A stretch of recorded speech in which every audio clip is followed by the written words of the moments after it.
Eu estava a poucos dias de recomeçar minha vida na Inglaterra. Então meu marido descobriu que não fazia parte dos meus planos. Jonathan estava usando meu celular para procurar o endereço de um restaurante quando a notificação apareceu na tela. Eu tinha deixado o aparelho com ele por menos de 2 minutos. Foi tempo suficiente para que ele lesse o assunto do e-mail e abrisse a mensagem sem me pedir permissão. Quando voltei para a sala, ele estava sentado no sofá, segurando meu celular com as 2 mãos e sorrindo de um jeito que me deixou imediatamente em alerta. Então é oficial? Eu parei perto da porta, ainda com a bolsa no ombro. Ele virou a tela na minha direção. Era o e-mail do setor de recursos humanos confirmando minha contratação, a data prevista para o início do trabalho e os próximos passos para a mudança. Durante alguns segundos, eu não consegui responder. Eu tinha passado meses organizando tudo para que aquela conversa só acontecesse quando eu já estivesse segura. Meus documentos estavam separados na casa de uma amiga. Eu já tinha feito uma consulta com uma advogada e estava esperando apenas a confirmação final da empresa para tomar as últimas providências. Jonathan não sabia de nada disso. Ele se levantou animado, como se tivesse acabado de receber a proposta no meu lugar. Começou a falar sobre Londres, sobre o mercado de carros de luxo e sobre como a mudança poderia ser ótima para a locadora dele. Disse que talvez fosse o momento perfeito para internacionalizar a empresa e que poderia usar meus contatos para conhecer investidores. Em menos de 1 minuto, o meu novo cargo tinha virado um projeto dele. Isso era tão típico que, por alguns instantes, eu apenas o observei. Jonathan era dono de uma empresa de locação de carros. O negócio funcionava bem, mas ele falava sobre a empresa como se controlasse uma multinacional. Em qualquer reunião de família, bastava alguém mencionar trabalho, dinheiro ou viagem para ele começar a contar sobre algum cliente importante, algum carro caro ou algum contrato que supostamente mudaria tudo. Ele não precisava apenas que as pessoas soubessem que a empresa existia. Precisava que todos ficassem impressionados. Quando alguém fazia uma pergunta sobre o meu trabalho, ele respondia antes de mim. Quando eu recebia um elogio, ele acrescentava alguma observação para diminuir o que eu tinha feito.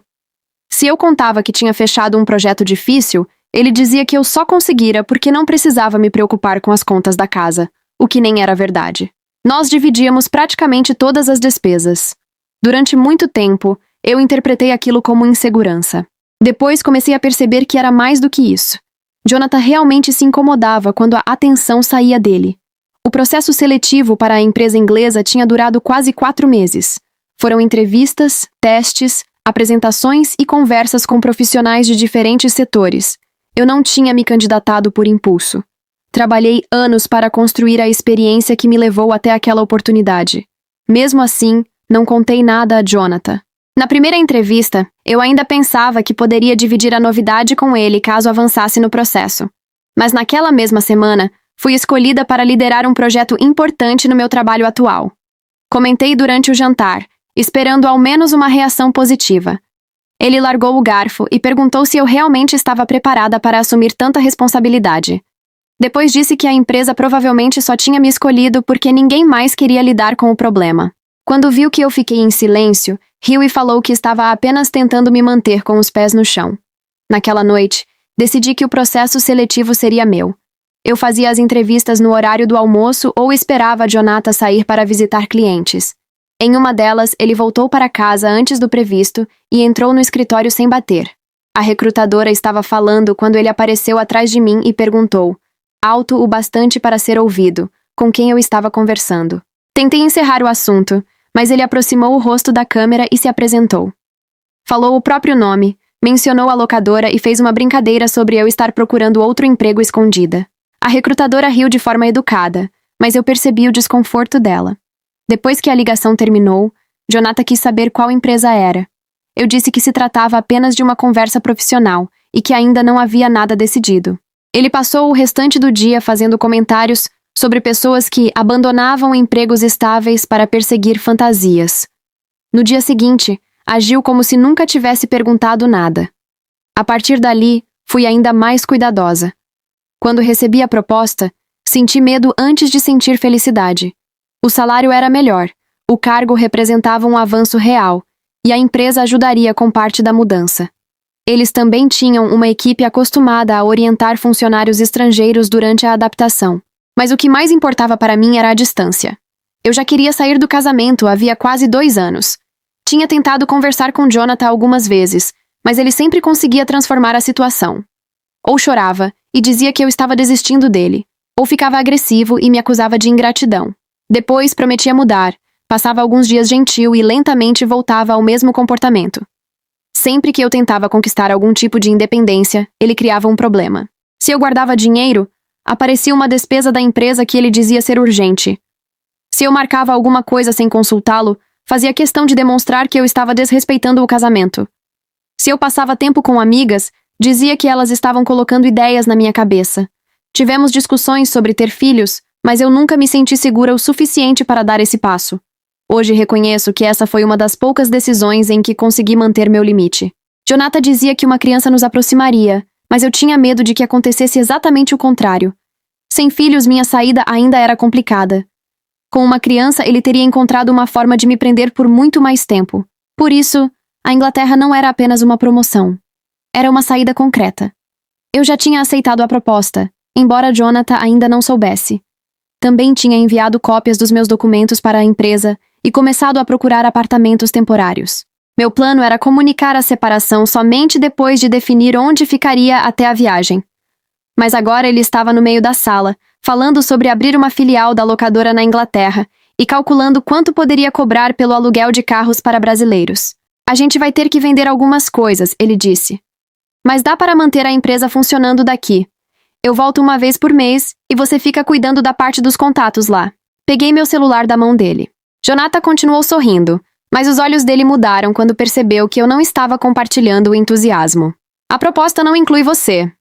Ele deu uma risada curta. Claro que não inclui. Eu sou seu marido, não seu funcionário. Estou falando da nossa mudança. Eu respirei fundo. Durante meses imaginei como teria aquela conversa. Pensei em palavras cuidadosas, em uma forma de evitar uma discussão e até na possibilidade de esperar ele sair de casa para deixar os documentos do divórcio com a advogada. Nada do que eu tinha planejado servia mais. Não existe nossa mudança, Jonathan. O sorriso desapareceu completamente. Ele olhou para o e-mail outra vez, depois voltou os olhos para mim. Como assim? Segurei o celular com força para impedir que minhas mãos tremessem. Eu aceitei o emprego. Mas estou indo sozinha. Por alguns segundos, ele não disse nada. Apenas ficou parado, tentando entender não a oportunidade que eu tinha conquistado, mas o fato de eu ter construído um futuro em que ele não ocupava lugar nenhum. A primeira reação dele não foi perguntar por que eu queria ir sozinha. Também não perguntou há quanto tempo eu estava infeliz, ou se havia alguma chance de consertarmos o casamento. Jonathan olhou para mim e disse: "Você não pode estar falando sério." O tom dele não era de tristeza, era de ofensa, como se eu tivesse decidido alguma coisa que não tinha o direito de decidir. Eu respondi que estava falando sério e que a contratação já estava confirmada. Disse que ainda havia detalhes para resolver, mas que minha decisão estava tomada. Ele começou a andar pela sala, passando a mão pelo cabelo e soltando risadas curtas, sem humor. Perguntou quando eu pretendia contar. Quis saber quem mais sabia. Depois perguntou se eu tinha usado o nome dele durante o processo seletivo. Aquela pergunta me confundiu. Por que eu usaria o seu nome? Ele parou de andar. Porque você é minha esposa. As pessoas pesquisam. Elas veem quem está ao seu lado. Não finja que a imagem que eu construí não ajudou você. A empresa dele não tinha nenhuma relação com a minha área. Jonathan nunca tinha trabalhado comigo, nunca tinha indicado meu nome para ninguém e nem sequer sabia explicar direito o que eu fazia. Mesmo assim, na cabeça dele, minha contratação em outro país só podia ter alguma ligação com o prestígio que ele acreditava possuir. Eu disse isso da forma mais calma que consegui. Ele sorriu de lado. Você está se achando importante demais por causa de um e-mail. Foi a primeira tentativa de diminuir a proposta. Naquela noite, Jonathan passou horas apontando tudo que poderia dar errado. Disse que a empresa talvez não fosse tão sólida quanto parecia. Perguntou se eu tinha certeza de que não estavam me contratando apenas para preencher alguma cota. Falou que meu inglês não era bom o bastante para ocupar um cargo executivo e que eu provavelmente seria dispensada no primeiro erro. Quando eu lembrava que havia passado por várias entrevistas em inglês, ele mudava de argumento. Dizia que entrevistas não mostravam a realidade, que trabalhar fora seria completamente diferente, que eu não tinha perfil para lidar com executivos estrangeiros, que eu era sensível demais e não aguentaria a pressão. Eu já tinha ouvido versões parecidas daquilo muitas vezes. A diferença era que, antes, eu ainda tentava convencê-lo de que era competente. Naquela noite, percebi que nenhuma resposta faria diferença. Jonathan não estava analisando a proposta. Estava procurando qualquer frase que me fizesse desistir. Quando viu que eu não recuava, mudou de estratégia. Começou a falar sobre o casamento. Disse que eu estava abandonando tudo o que construímos por causa de um emprego. Perguntou como eu conseguia dormir sabendo que destruiria a vida dele. Falou que sempre tinha apoiado minha carreira e que aquela era a forma como eu agradecia. Eu quase perguntei em que momento exatamente ele tinha me apoiado, mas me contive. Quanto menos eu falava, mais irritado ele ficava. Você já deve estar planejando isso há muito tempo, disse. Então todas aquelas vezes em que fingiu que estava tudo bem foram mentira. Aquilo era uma distorção conveniente. Eu não fingia que estava tudo bem. Tinha tentado falar sobre nossa relação muitas vezes. Jonathan era quem encerrava as conversas, saía de casa ou dizia que eu estava exagerando. Ainda assim, ele agia como se tivesse sido surpreendido por uma esposa perfeitamente feliz que acordara um dia com vontade de fugir para outro país. Na manhã seguinte, ele estava calmo. Preparou café, colocou uma xícara na minha frente e disse que tinha pensado melhor. Falou que não queria brigar e que nós dois poderíamos encontrar uma solução. Por alguns minutos pareceu o homem atencioso que costumava aparecer depois das piores discussões. Então sugeriu que eu pedisse à empresa para adiar minha contratação por 6 meses. Disse que nesse período poderíamos fortalecer o casamento, organizar a locadora e planejar uma mudança juntos. Segundo ele, seria irresponsável eu viajar sozinha, sem antes testar se a oportunidade era realmente segura. Eu respondi que a data de início já estava definida e que não pretendia pedir adiamento. O rosto dele endureceu. Então você não quer uma solução. Você quer me punir. A partir dali, a situação ficou mais difícil de prever. Em alguns momentos, Jonathan fingia que a viagem não aconteceria. Falava sobre compromissos que teríamos meses depois, comprava coisas para a casa e comentava planos para o fim do ano. Em outros, fazia perguntas insistentes sobre documentos, salário e endereço da empresa. Eu evitava dar detalhes. Dizia apenas que tudo estava sendo tratado diretamente com o setor responsável. Ele começou a observar meus movimentos de um jeito que nunca tinha feito antes. Perguntava por que eu saía mais cedo, com quem estava falando e por que tinha trocado a senha do celular. 2 vezes encontrei gavetas abertas no escritório. Em outra ocasião, minha pasta de documentos estava em um lugar diferente. Como eu já tinha levado os papéis mais importantes para a casa da minha amiga, ele não encontrou nada que pudesse comprometer a viagem. Mesmo assim, aquilo confirmou que eu precisava agir rápido. Minha advogada me orientou a proteger minhas contas, guardar cópias de todas as conversas importantes e não assinar nenhum documento apresentado por Jonathan. Também recomendou que eu evitasse confrontos desnecessários enquanto organizava uma saída segura. Comecei a transferir meu salário para uma conta individual que já existia, mas que eu quase não usava. Cancelei o acesso dele a uma extensão do meu cartão e separei comprovantes de tudo que eu pagava na casa. Jonathan percebeu a mudança quase imediatamente. Perguntou por que o cartão tinha sido recusado em um jantar com clientes. Quando eu expliquei que havia cancelado a extensão, ele ficou indignado. Você quer me fazer passar vergonha? Eu disse que ele tinha cartões próprios e que não havia motivo para continuar usando o meu. Ele respondeu que casais normais não escondiam dinheiro. A ironia era que eu nunca tive acesso completo às contas dele ou às finanças da locadora. Sempre que perguntava, ele dizia que eu não entenderia ou que misturar empresa e casamento causaria problemas. Agora, de repente, transparência financeira era uma obrigação minha. No fim daquela semana, fomos almoçar na casa da irmã dele. Eu não queria ir, mas Jonathan insistiu que nossa ausência levantaria suspeitas. Só entendi o que ele pretendia quando a conversa começou. A irmã dele perguntou, na frente de todos, se era verdade que eu estava pensando em me mudar para a Inglaterra e deixar meu marido para trás. A forma como ela falou deixou claro que Jonathan já tinha contado sua versão. A mãe dele disse que carreira nenhuma valia o fim de uma família. Um primo comentou que eu provavelmente estava encantada com a ideia de morar na Europa e que depois descobriria que a vida real não era como nas redes sociais. Jonathan permaneceu em silêncio por alguns minutos, fingindo constrangimento. Depois disse que não queria que ninguém me julgasse, mas que estava tentando entender como eu podia jogar fora um casamento estável por ambição. Eu olhei para ele e percebi que aquela conversa tinha sido planejada. Ele queria me colocar no centro de uma intervenção familiar sem me avisar, cercada por pessoas que só conheciam a versão dele. Expliquei que não se tratava apenas de uma mudança profissional e que nosso casamento já enfrentava problemas havia muito tempo. Jonathan interrompeu antes que eu terminasse. Problemas que você nunca quis resolver. Aquilo bastou para que todos voltassem a falar ao mesmo tempo. Disseram que casamento exigia sacrifício, que eu estava agindo por impulso e que deveria ao menos recusar a proposta até ter certeza do que queria. Eu me levantei antes da sobremesa. Jonathan veio atrás de mim até o carro. Quando fechou a porta, deixou de lado a expressão de marido magoado que tinha usado dentro da casa. Você precisava me humilhar na frente da minha família? Eu fiquei olhando para ele, sem acreditar. Você contou para todos sem falar comigo. Porque eu precisava de ajuda para fazer você enxergar o absurdo que está fazendo. No caminho de volta, ele dirigiu rápido demais e passou o trajeto inteiro dizendo que eu estava destruindo minha própria reputação. Falou que nossos amigos também começariam a perceber quem eu realmente era. 2 dias depois, uma amiga em comum me mandou mensagem perguntando se era verdade que eu tinha conseguido um emprego fora e decidido terminar o casamento sem dar nenhuma explicação a Jonathan. Depois veio outra mensagem. E mais uma. Em todas, a história era parecida. Jonathan dizia que nosso casamento era ótimo até eu receber uma proposta de salário alto. Contava que eu tinha ficado arrogante, começado a esconder dinheiro e decidido abandoná-lo. Não mencionava as discussões, as tentativas de separação ou o fato de ter invadido meu celular. Eu parei de tentar corrigir cada versão.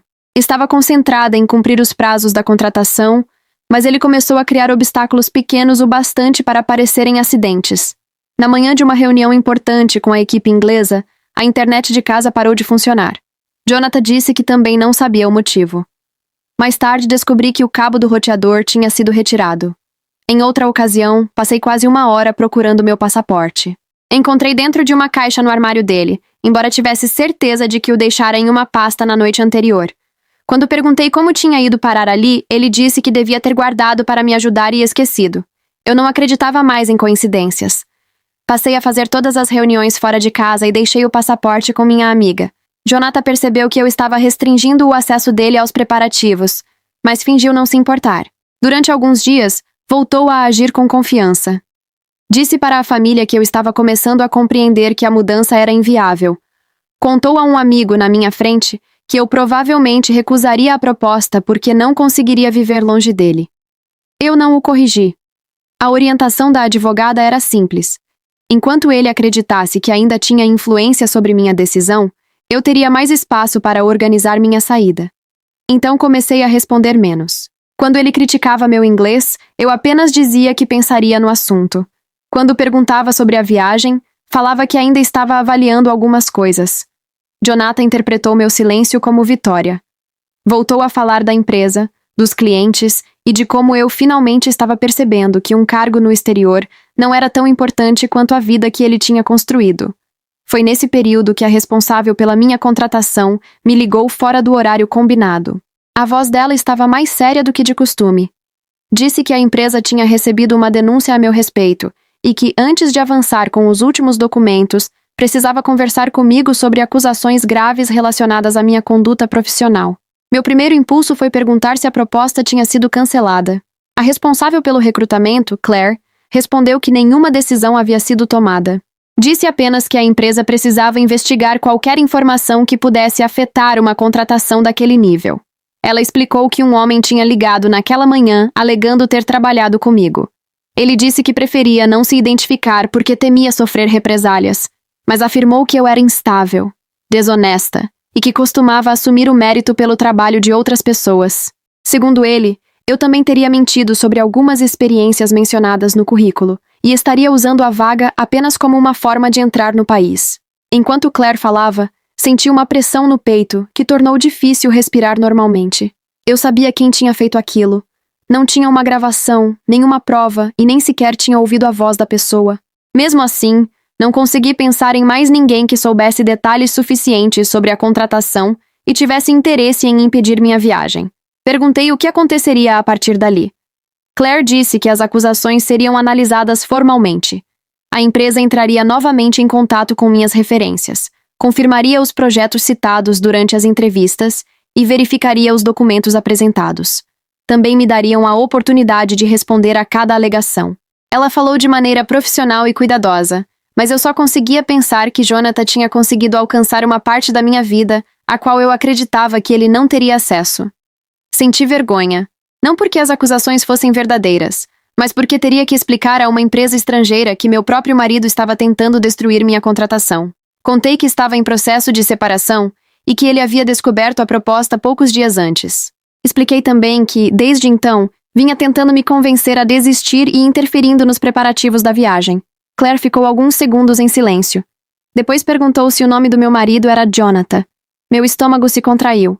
Sim, ela disse que ainda não podia confirmar a identidade de quem tinha feito a denúncia, mas havia um detalhe que importante. Durante uma das minhas entrevistas, um homem tinha interrompido a chamada, se apresentado como meu marido e falado sobre uma empresa de locação de carros. Claire estava naquela reunião. A pessoa que ligou naquela manhã tentou engrossar a voz e afirmou ser um antigo colega, mas ela reconheceu a maneira de falar e algumas expressões. Além disso, durante a ligação, ele mencionou que eu costumava usar o sucesso da empresa do meu marido para criar contatos profissionais. Era exatamente o tipo de coisa que Jonathan dizia. Claire me pediu para não confrontá-lo naquele momento. A empresa guardaria o registro da chamada, verificaria o número utilizado e concluiria a investigação antes de me informar qualquer decisão. Desliguei sem saber se me sentia aliviada ou mais assustada. Fiquei alguns minutos sentada dentro do carro, no estacionamento onde costumava fazer as reuniões. Minhas mãos estavam frias e eu não conseguia parar de olhar para o celular. Até então, Jonathan tinha escondido documentos, envolvido familiares e espalhado uma versão conveniente sobre o fim do casamento. Tudo aquilo já era grave, mas ainda acontecia dentro dos limites da nossa vida pessoal. Aquela ligação era diferente.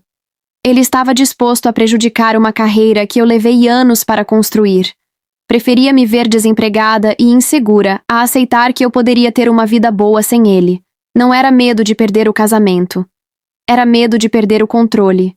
Liguei para a advogada com quem havia feito a primeira consulta e pedi um horário urgente. Naquela mesma tarde, contei sobre a denúncia, as mensagens enviadas aos nossos amigos, o passaporte escondido e as tentativas de acessar minhas contas. Ela me orientou a registrar tudo de forma organizada. Pediu que eu anotasse datas, guardasse cópias das conversas e encaminhasse qualquer documento enviado pela empresa. Também recomendou que eu mudasse senhas, ativasse verificações adicionais e evitasse discutir sozinha com Jonathan, caso ele ficasse agressivo. Eu disse que ele nunca tinha me agredido fisicamente. Ela respondeu que controle e sabotagem podiam piorar quando a outra pessoa percebia que estava perdendo poder. Não afirmou que alguma coisa aconteceria, apenas disse que eu não precisava correr riscos desnecessários para provar que não estava com medo. Naquele dia, decidi que não voltaria atrás. Ainda não sabia se a empresa manteria a proposta. Havia a possibilidade real de a denúncia causar dúvidas, atrasar documentos ou até comprometer a contratação. Mesmo assim, eu não podia continuar naquele casamento esperando que Jonathan escolhesse até onde iria. Passei a noite reunindo provas.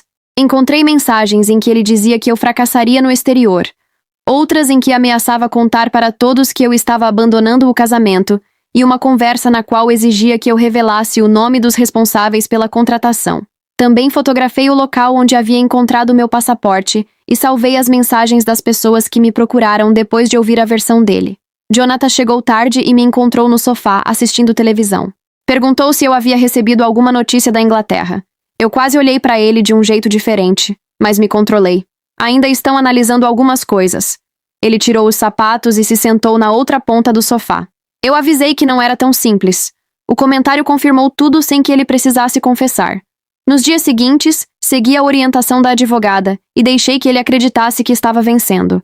Quando perguntava sobre a viagem, eu dizia que a empresa tinha levantado algumas questões e que talvez eu precisasse reconsiderar.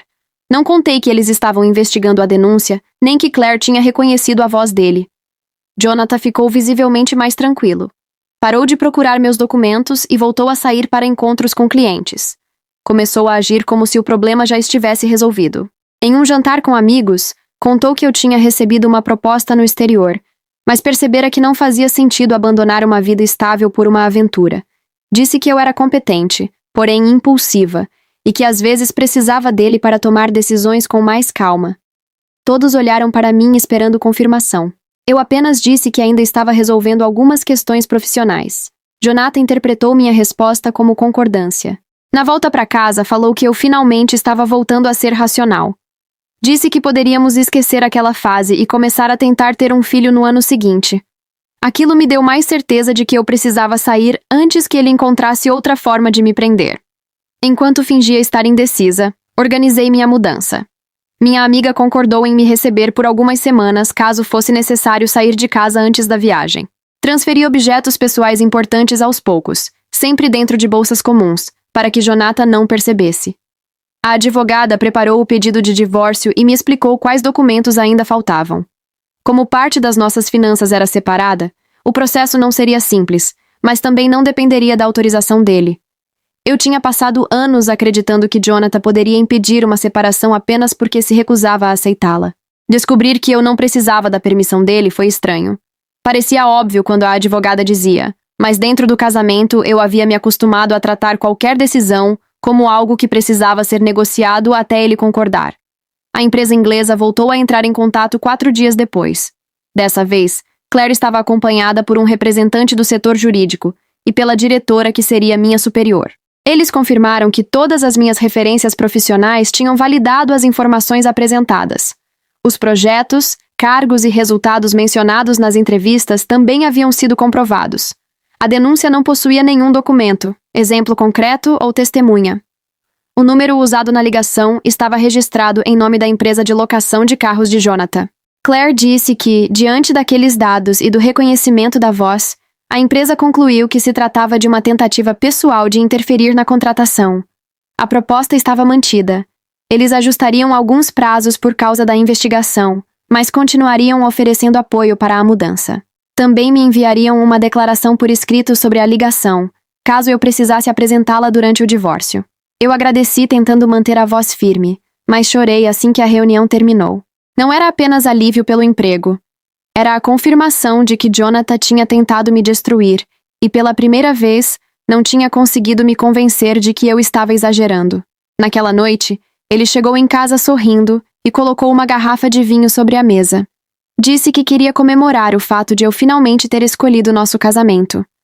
Enquanto ele procurava 2 taças, meu celular vibrou com a mensagem da advogada. Os documentos estavam prontos. Ela só precisava que eu confirmasse a data em que sairia de casa para comunicar oficialmente o pedido de divórcio.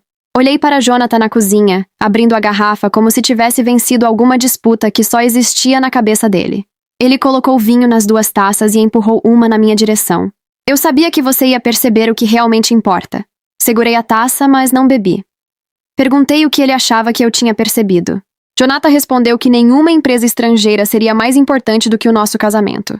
Disse que eu tinha me empolgado com o cargo, mas finalmente entendera que não estava preparada para começar uma vida sozinha em outro país. Aquilo me atingiu de um jeito diferente. Durante anos ele repetiu que eu era insegura, impulsiva e incapaz de tomar decisões sem a orientação dele. Quando eu duvidava de mim mesma, ele se oferecia para decidir. Quando eu tentava agir, criava um problema e depois usava o problema como prova de que estava certo. Agora, ele acreditava que tinha conseguido fazer isso mais uma vez. Você falou com alguém da empresa? Perguntei. Jonathan levou a taça à boca, mas demorou um pouco para responder. Por que eu faria isso? A reação dele foi pequena. Um desvio de olhar, uma pausa curta demais para parecer natural. Se eu ainda tivesse alguma dúvida, ela teria terminado ali. Eu disse que era apenas uma pergunta. Ele riu e explicou que não tinha interesse em se envolver com uma empresa que provavelmente me dispensaria em poucos meses. Depois mudou de assunto e começou a falar sobre um contrato da locadora. Não confrontei. Na manhã seguinte, confirmei com a advogada que sairia de casa na sexta-feira, enquanto Jonathan estivesse em uma reunião com investidores. Minha amiga e o marido dela viriam me ajudar, e eu levaria apenas o que era claramente meu. Passei os 2 dias seguintes agindo da forma mais comum possível. Fiz café, respondi perguntas curtas e ouvi Jonathan contar para mais 2 pessoas que eu havia desistido da Inglaterra. Ele parecia cada vez mais satisfeito com a própria versão. Na quinta à noite, entrou no quarto segurando o celular e disse que a mãe dele queria organizar um jantar no fim de semana para comemorarmos nossa reconciliação. Eu respondi que não poderia ir. Por quê? Tenho um compromisso. Ele perguntou qual compromisso era mais importante do que a família. Eu disse que ainda não sabia o horário exato e virei para o outro lado da cama. Jonathan ficou alguns segundos em silêncio. Depois comentou que eu continuava estranha e que não gostava daquela distância entre nós. Disse que, se eu realmente quisesse salvar o casamento, precisava voltar a agir como esposa, Não perguntei o que aquilo significava. Naquela noite, quase não dormi. Mesmo com tudo organizado, eu ainda sentia medo. Não medo de me arrepender da separação, mas de ele perceber antes da hora, criar uma discussão ou encontrar alguma maneira de atrasar minha saída. Levantei antes dele, tomei banho e fui trabalhar normalmente. Ao meio-dia, minha advogada confirmou que os documentos tinham sido protocolados e que a comunicação formal seria entregue no endereço comercial da locadora. Eu já havia solicitado que qualquer contato sobre o processo fosse feito por meio dela. Às 2 da tarde, encontrei minha amiga na porta do apartamento. Nós não conversamos muito. Apenas entramos e começamos a retirar as caixas que eu já havia deixado prontas dentro do armário. Levei roupas, documentos, meu computador, alguns livros e objetos que tinham valor emocional. Deixei móveis, eletrodomésticos e praticamente tudo que poderia virar motivo para discussão. Quando terminei, coloquei minhas chaves sobre a mesa da cozinha. Também deixei um envelope com uma cópia da petição e um bilhete curto dizendo que não discutiria a separação pessoalmente e que ele deveria falar com minha advogada. Eu tinha imaginado aquele momento tantas vezes que esperava sentir alguma coisa grandiosa. Não senti. Olhei ao redor e vi apenas um apartamento onde passei anos tentando evitar conflitos. Saí e fechei a porta. Jonathan percebeu antes mesmo de receber os documentos. Meu celular começou a tocar cerca de 20 minutos depois. Primeiro foram chamadas, depois mensagens. Ele perguntou onde eu estava. Disse que alguém tinha invadido a casa. Quis saber por que minhas roupas tinham sumido. Em seguida, encontrou o envelope. As mensagens mudaram imediatamente. Começou dizendo que eu estava cometendo o maior erro da minha vida. Depois afirmou que eu era covarde por sair enquanto ele trabalhava. Em outra mensagem, perguntou como eu podia humilhá-lo depois de tudo que ele tinha feito por mim. Não respondi. Quando percebeu que eu não entraria na discussão, ele mudou o tom. Disse que me amava, que estava desesperado e que tinha falado algumas coisas ruins porque sentia medo de me perder. Prometeu procurar terapia, dividir melhor as decisões e apoiar minha carreira. Poucos minutos depois, enviou outra mensagem dizendo que eu nunca encontraria alguém que me conhecesse como ele. Depois me chamou de egoísta. Em seguida, disse que perdoaria tudo se eu voltasse naquela noite. Era o ciclo inteiro acontecendo em menos de 1 hora. Raiva, culpa, promessa, ameaça e carinho. Durante anos eu levava dias para perceber a mudança de um estágio para outro. Naquele momento, vendo tudo escrito na tela, ficou impossível fingir que eram reações espontâneas. Jonathan apareceu na casa da minha amiga naquela mesma noite. Nós já esperávamos por isso. Não abrimos o portão. Ele ficou do lado de fora dizendo que queria apenas conversar. Quando percebeu que eu não sairia, começou a falar alto o suficiente para os vizinhos ouvirem. Disse que eu estava sendo manipulada e que minha amiga queria destruir nosso casamento. Ela chamou a segurança do condomínio. Antes de ir embora, ele gritou que eu nunca viajaria e que faria questão de contar a verdade para a empresa. Foi a primeira mensagem que respondi. Enviei apenas a declaração fornecida pela empresa, informando que a denúncia feita contra mim havia sido considerada sem fundamento e vinculada ao número comercial da locadora dele. Jonathan visualizou e ficou em silêncio. Minutos depois, escreveu que tudo não passava de um mal-entendido. Disse que havia ligado apenas porque estava preocupado. Alegou que queria ter certeza de que a empresa era confiável e que alguém devia ter interpretado suas palavras de forma errada. Eu não discuti. Encaminhei as mensagens para a advogada. Nos dias seguintes, ele tentou falar com meus pais, com amigos e com pessoas do meu trabalho. Para alguns, dizia que eu tinha sido influenciada pela proposta. Para outros, afirmava que eu estava atravessando uma crise e não sabia o que fazia. Mas, dessa vez, ele não controlava mais todas as versões. Eu não precisava convencer ninguém. Só expliquei a situação para as pessoas diretamente envolvidas e mantive distância do restante. O processo de divórcio não foi rápido nem tranquilo. Jonathan questionou valores, tentou transformar objetos pequenos em disputas e disse que eu havia abandonado o lar. Minha advogada respondeu a cada ponto sem me permitir entrar nas provocações. O fato de não termos filhos tornou tudo menos complicado. Essa percepção veio com força durante uma das reuniões. Jonathan tentou usar o apartamento, o dinheiro e até nossos amigos como formas de prolongar o contato. Se existisse uma criança entre nós, ele teria um vínculo legítimo e permanente para continuar interferindo na minha vida. Eu senti alívio por não ter cedido quando ele dizia que um filho salvaria o casamento. A empresa manteve a contratação. Minha data de início foi adiada por algumas semanas por causa dos documentos, mas a proposta não mudou. Eles também reforçaram que qualquer contato externo relacionado a mim deveria ser encaminhado ao setor jurídico. Quando recebi a passagem, chorei outra vez. Não de felicidade completa. Eu ainda estava assustada. Viajar significava deixar minha rotina, meus amigos e tudo que me era familiar. Pela primeira vez em muitos anos, não havia alguém dizendo o que eu deveria fazer em seguida. Nos primeiros meses na Inglaterra, senti solidão. Tive dificuldade com o clima, com alguns sotaques e com a sensação de precisar reaprender coisas simples. Houve dias em que voltei para o apartamento exausta e me perguntei se tinha capacidade para permanecer ali. A diferença era que aquelas dúvidas eram minhas. Não tinham sido colocadas na minha cabeça por alguém que precisava me manter pequena. No trabalho, eu não fui perfeita. Cometi erros, pedi ajuda e precisei de tempo para me adaptar. Também percebi que a empresa não esperava perfeição. Esperava competência, responsabilidade e disposição para aprender. Aos poucos, comecei a ocupar o cargo sem pedir desculpas por estar ali. Jonathan ainda tentou contato algumas vezes. Em uma mensagem, disse que a locadora estava crescendo e que eu tinha perdido a chance de fazer parte daquilo. Em outra, afirmou que estava saindo com alguém mais madura e menos ambiciosa. Eu não respondi a nenhuma. O divórcio foi concluído meses depois. Quando recebi a confirmação, eu estava saindo de uma reunião em que havia apresentado um projeto para a diretoria. Fiquei olhando para o e-mail durante alguns segundos, no corredor do escritório. Não senti vontade de comemorar a derrota dele.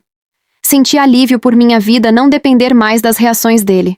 Com o tempo, entendi que Jonathan não tinha inveja apenas do salário, do cargo ou da mudança para outro país. Ele tinha inveja da possibilidade de eu descobrir que conseguia viver sem a aprovação dele. A proposta de emprego mudou minha carreira, mas não foi isso que mais transformou minha vida. Ela me deu uma oportunidade concreta de sair de um casamento que eu vinha tentando terminar havia anos. E quando finalmente houve distância suficiente entre nós, eu percebi que ele nunca teve tanto poder quanto me fez acreditar.